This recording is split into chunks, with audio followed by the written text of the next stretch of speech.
O câncer não é uma única doença. Há vários tipos de tumores e, portanto, formas diferentes de prevenir, diagnosticar e tratar.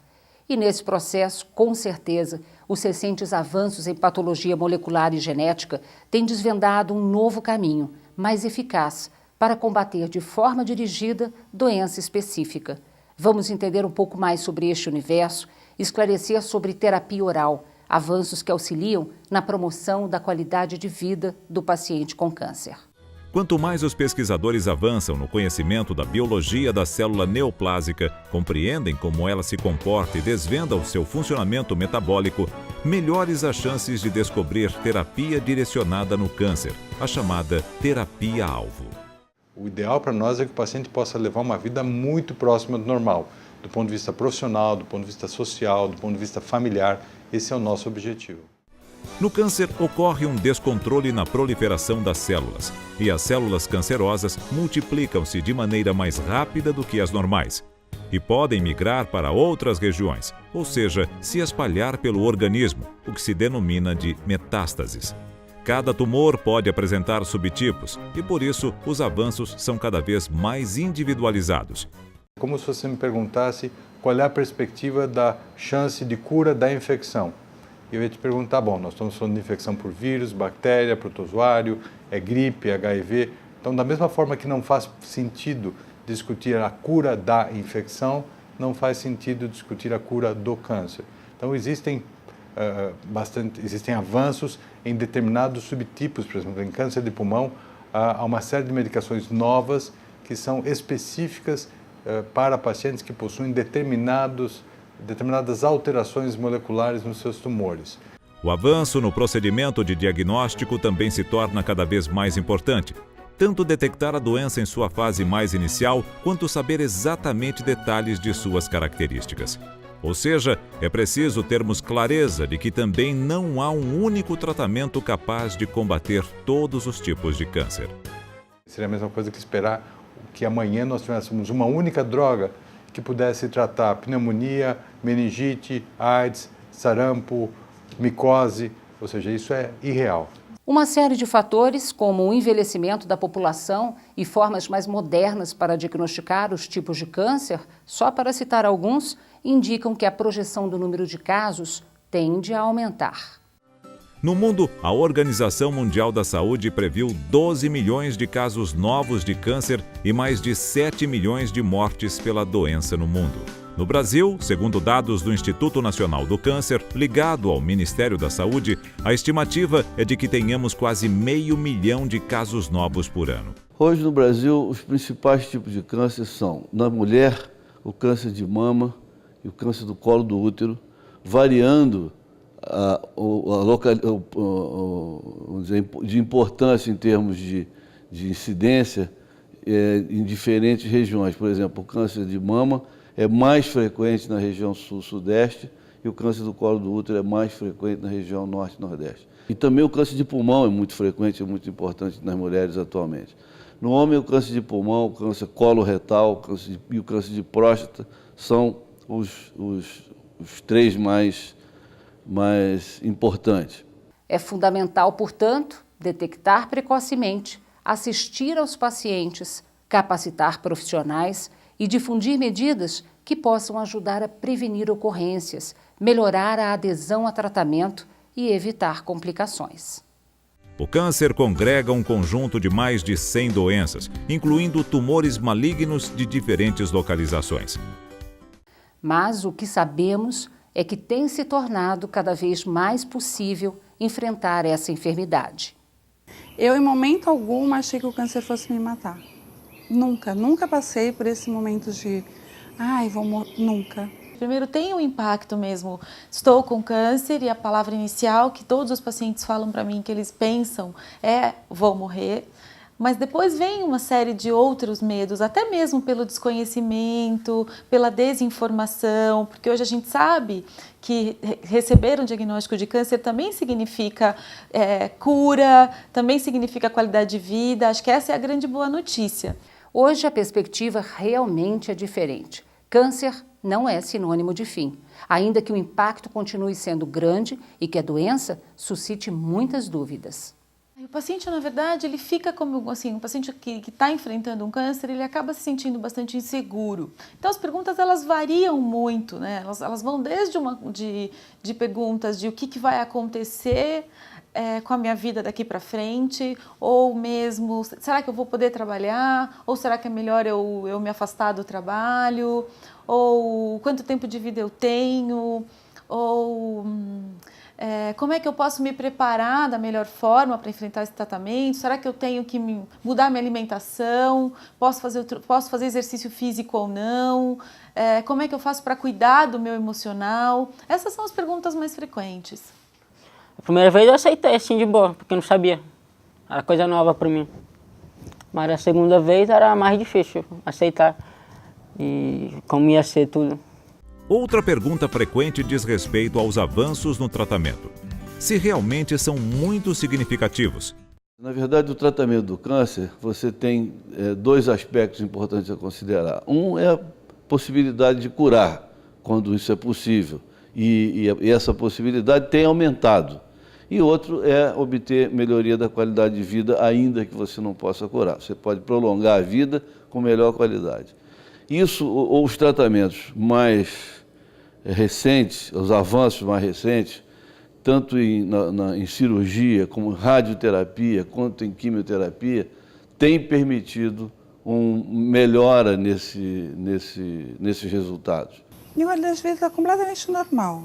Voltamos aos planos, voltamos às viagens curtas, daqui a pouco viagens mais longas, ao teu trabalho, porque a gente fica fora de ritmo. Dentre as abordagens para tratar o câncer temos cirurgia. Em geral, quando possível, é o tratamento curativo. Também pode ser utilizada em casos avançados, combinada com outras modalidades de tratamento. Outra abordagem é a radioterapia. É uma aplicação de determinada energia, como se fosse um banho de luz num local específico, em geral na região onde foi feita uma cirurgia para a retirada de um tumor. Eu fiz 28 aplicações. Para mim, a pior coisa da rádio é ter que ir todo dia na rádio. Outra abordagem para tratar o câncer é a chamada quimioterapia. É a aplicação de medicamento que pode ser utilizada em combinação também com cirurgia e radioterapia. A forma até então mais comum é a injetável. No meu caso, elas foram bem ruins. Eu vomitei muito, eu fiquei super cansada. A quimioterapia, há algum tempo atrás, por exemplo, os efeitos colaterais muitas vezes eram devastadores. A situação do paciente durante um processo de quimioterapia podia ter um significado do ponto de vista de qualidade, até de sobrevida muito ruim. Hoje isso tem melhorado. Eu tenho certeza que ainda não se chegou a um ponto ideal, mas já temos, por exemplo, em termos de tratamento quimioterápico ou tratamentos medicamentosos, nós já temos possibilidade com novas medicações, as chamadas terapias-alvo, que são tratamentos feitos por via oral, com muito menos efeito colateral e que têm, em alguns casos, em alguns tipos de tumores, resultado em melhorias significativas de sobrevida e qualidade de vida. A terapia-alvo dirigida é uma grande conquista e tem sido possível em função do avanço em patologia molecular e genética. Como a terapia oral são novas drogas que vêm surgindo a partir dos últimos 10 anos, que têm como objeto, né, que ela atue diretamente sobre o mecanismo de multiplicação da célula tumoral ou algum mecanismo que, vamos dizer assim, acelere o processo da morte celular, ou ainda algum mecanismo que impeça a irrigação sanguínea do tumor e faça com que, entre parênteses, as células morram. Quanto mais a pesquisa científica investiga e descobre formas de atingir o código genético das células, melhores as possibilidades de controle da reprodução das células malignas. Acho que o quimioterapia oral, esse tipo de tratamento que acho que é bastante inovador, a gente sabe que está vindo aí realmente como uma coisa bastante nova no mundo dos tratamentos do câncer, ele vem para revolucionar. Eu realmente acredito nisso, né? Porque o paciente relata isso, que ele tem mais qualidade de vida, que ele se sente até mais útil, que ele se sente podendo ir e vir, né, com mais tranquilidade. E claro que isso faz a diferença na vida dele, né? Acho que é o paciente realmente relata que é bastante importante para ele isso. A injetada acaba mais comigo. A de comprimido só acaba com a minha boca. Fica sensível a língua. Essas novas medicações são muito seletivas. Elas agem em determinados tipos de câncer, que têm um determinado comportamento biológico. Portanto, não são para todos os pacientes. Para identificá-los, são necessários exames modernos, de laboratório, que avaliam marcadores específicos. Isso está evoluindo muito. Eu acredito que esse aspecto é importante no futuro do tratamento do câncer, do controle do câncer de uma maneira geral. Eu acho que essas drogas certamente terão um papel importante no futuro. Para entender um pouco mais, vamos focar num exemplo: o câncer de pulmão. O câncer de pulmão, na verdade, é um dos principais no mundo inteiro. No Brasil não foge a essa regra, né? Ele, na verdade, além de ser um dos principais tumores em termos de incidência, ele é o que mais mata, né? Não só no Brasil, como no mundo inteiro. Este é um tipo de câncer bastante estudado, inclusive em relação às possíveis causas que levam ao desenvolvimento do tumor. Olha, a principal causa do câncer de pulmão, talvez em 85% a 90% dos casos, é o tabagismo, é o fumo. Tá? Então, talvez existam poucos tumores em que existe uma relação tão direta entre uma causa e o resultado, no caso, do câncer de pulmão. A gente tem aí, talvez, 10% desses tumores cuja causa não é totalmente definida, os pacientes nunca fumaram, se bem que a gente não consegue descartar alguma causa de tabagismo passivo aí nesse grupo. Um dos grandes problemas do câncer de pulmão é que o diagnóstico, muitas vezes, é tardio. Porque os sintomas que caracterizam o surgimento do câncer de pulmão são os que a gente chama de sintomas respiratórios, né? Tosse, falta de ar, que são sintomas que a pessoa que fuma costuma ter naturalmente. Então, geralmente, quando os pacientes procuram o médico, algumas vezes esse tumor já está no estágio avançado. E o câncer de pulmão, como a maioria dos outros tipos de tumor, ele é curável à medida que ele é passível de ser operado com esse intuito. O tratamento do câncer de pulmão é dividido por estágios. Esse é o procedimento também em relação a outros tumores. Vamos ver isso em mais detalhes para entendermos melhor. Os pacientes com estágio 1 e estágio 2 são aqueles pacientes que apresentam tumor localizado no pulmão ou, no máximo, alguns gânglios próximos a esse tumor. São pacientes tratados com cirurgia, tá? E seguida ou não de quimioterapia. Já os pacientes que têm tumor avançado no local, ou a gente chama de localmente avançado, aqueles que além do tumor primário no pulmão apresentam gânglios ou linfonodos no mediastino, os pacientes devem ser tratados, na grande maioria das vezes, com uma estratégia que combina químio e radioterapia. São pacientes ainda curáveis, embora a doença um pouco mais grave. Por fim, a gente tem os pacientes com câncer de pulmão metastático, ou seja, que já possuem implantes à distância, que infelizmente perfazem um grande grupo de pacientes diagnosticados com câncer de pulmão. Para esses casos, a cura não é mais possível, mas como a gente tem novos avanços em diagnóstico e tratamento, a gente tem conseguido resultados muito melhores, tanto em termos de qualidade de vida, como em termos de sobrevida global para esse grupo de pacientes. O que tem mudado o quadro do câncer de pulmão é justamente a descoberta da ciência em relação a biomarcadores, que podem ser identificados por meio de testes laboratoriais apropriados, capazes de garantir a correlação entre alvo e terapia. Dentre esses biomarcadores de câncer de pulmão, existem dois hoje, né, que são utilizados na prática já. O principal deles é a mutação de um gene chamado EGFR, que em inglês quer dizer Epidermal Growth Factor Receptor. O que a gente sabe é que essa mutação pode ocorrer em até 50% dos pacientes com câncer de pulmão que nunca fumaram. Então se encaixam naquele grupo de 10% de câncer de pulmão que nunca foi exposto diretamente ao cigarro. E o que a gente sabe hoje é que os pacientes que têm mutação de EGFR, além de terem um melhor prognóstico, esses pacientes merecem receber, já quando a doença é metastática, como início de tratamento, que a gente chama de primeira linha de tratamento, um medicamento específico para essa mutação. São chamados inibidores de tirosina quinase. E esses medicamentos, na verdade, utilizados numa primeira linha desses pacientes, levam a taxas de resposta e a controle de doença muito superiores à quimioterapia. Quando então medicar o paciente com terapia oral? É preciso avaliar a existência de determinados marcadores e saber interpretar os resultados dos exames. A gente está falando de vários novos testes moleculares para câncer de pulmão, mas é importante enfocar que duas áreas muito importantes do diagnóstico, da propedêutica desses pacientes, que são mais simples, mas que ainda merecem muita atenção. A primeira delas é o diagnóstico histopatológico per se, aquele diagnóstico simples, hematoxilina e eosina, que o patologista fornece. Hoje não basta mais para os oncologistas simplesmente se dizer que o paciente tem um câncer de pulmão não pequenas células. A gente precisa saber qual é o subtipo histológico, se o paciente tem um adenocarcinoma, um carcinoma escamoso ou um grande de células. Por quê? Porque isso vai influenciar, né, a escolha da própria quimioterapia ou até a suspeita se esse paciente tem ou não alguma das alterações moleculares que a gente falou anteriormente. A possibilidade de terapia oral para o tratamento do câncer por meio da tomada de um comprimido por dia facilita a rotina do paciente. A possibilidade dele tomar um medicamento na casa dele, ou de repente dele levar para o trabalho e estar com um remedinho ali no bolso, entendeu? Apesar de ser um tratamento de câncer, dele estar em tratamento por um câncer, eu acho que isso é o ponto principal. É ele poder estar tentando levar a vida dele o mais parecida com o normal possível. Porque normalmente o câncer tira ele, né, da vida dele normal que ele leva. Então, ir para o hospital 3, 4 dias, às vezes na semana, ou semanalmente, ou quinzenalmente, ficar lá por 5, 6 horas, ou ir para uma clínica, isso é uma mudança muito grande na rotina.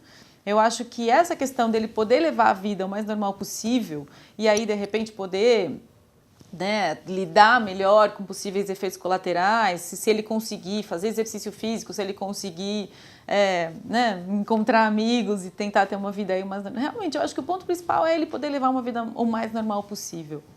Ele facilita, né? Você está com remédio em casa, não tem porquê você não aderir, né? Seria um contrassenso você não aderir a uma coisa que está na sua mão. É importante mesmo a conscientização do paciente, a aderência dele ao tratamento.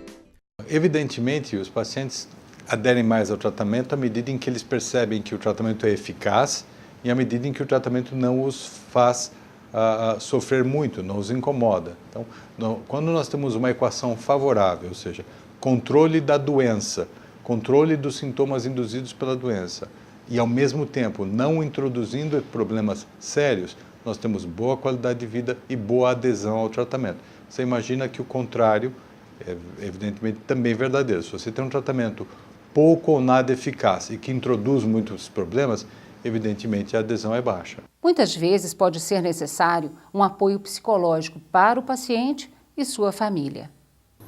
É cansativo, de verdade é muito cansativo todo o processo. Você não vê a hora de acabar esse processo.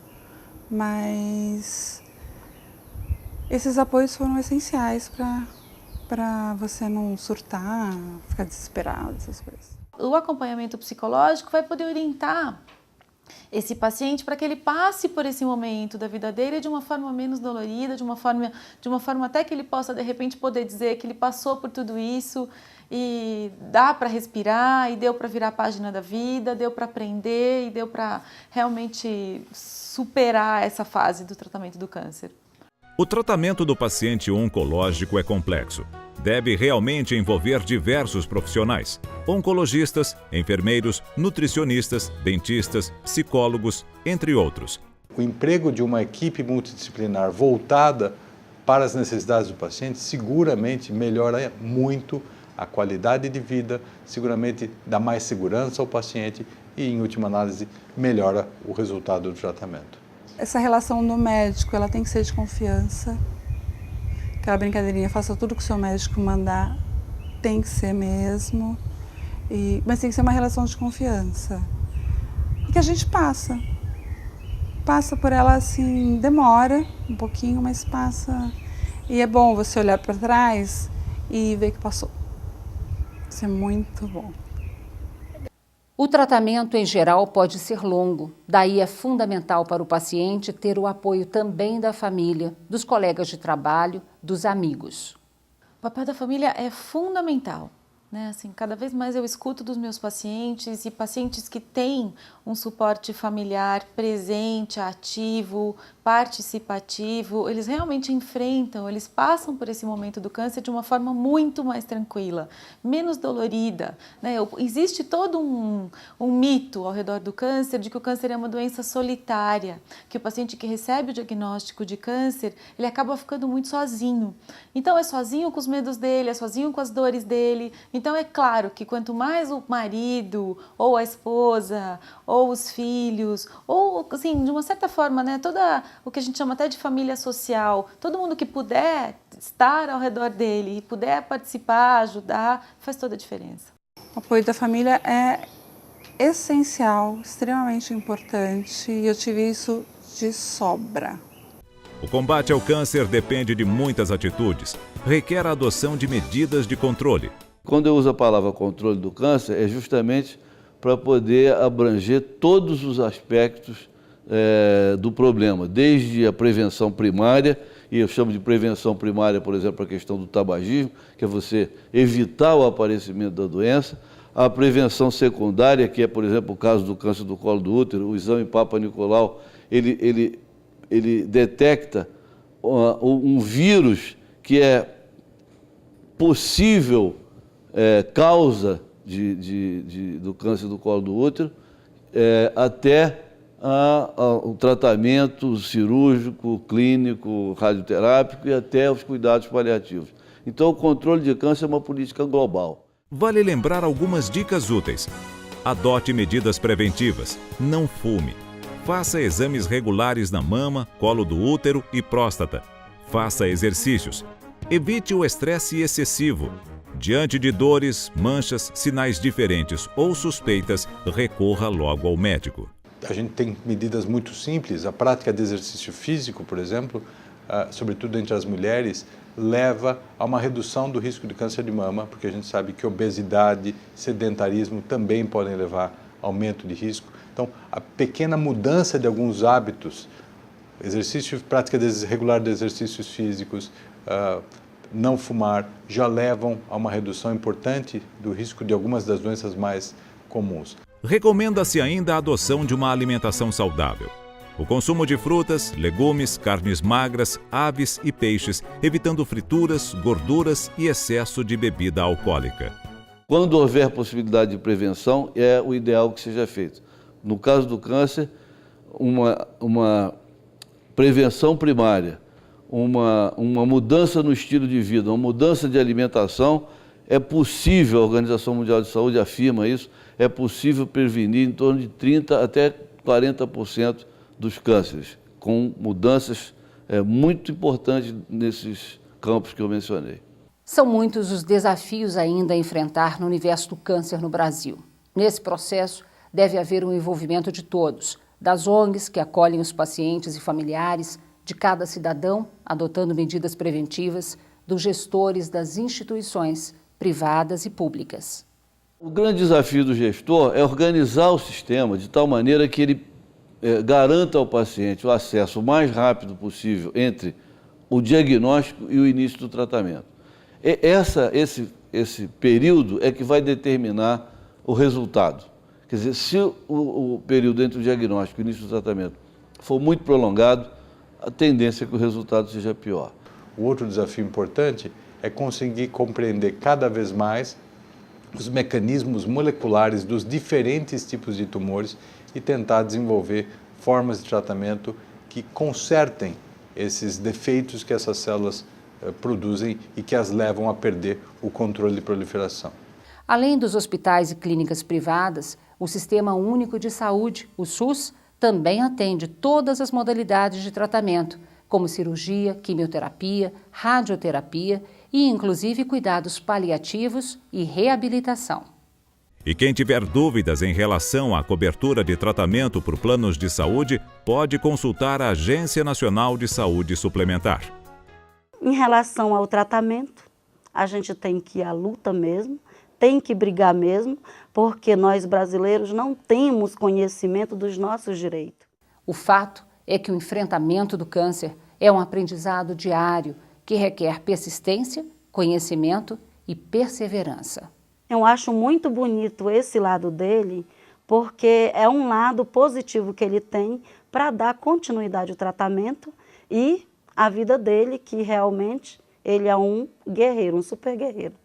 Procure obter mais informações no núcleo de saúde de sua cidade, mas aproveite e já anote algumas dicas. INCA, Instituto Nacional de Câncer. Site www.inca.gov.br. ANS, Agência Nacional de Saúde Suplementar. Telefone 0800 701 9656. Site www.ans.gov.br. Núcleo de Oncologia do Hospital Sírio-Libanês. Site www.hospitalsiriolibanês.org.br. Instituto Oncoguia. Site www.oncoguia.org.br. Casa Hope. Site www.hope.org.br. Unacan. Site www.unacan.org. Felizmente, como vimos, os avanços na medicina, como é o caso da terapia oral, abre caminho para cada vez mais no futuro enfrentarmos o câncer como uma doença crônica, passível de tratamento e controle. E lembre-se, diante de uma suspeita, consulte sempre o médico.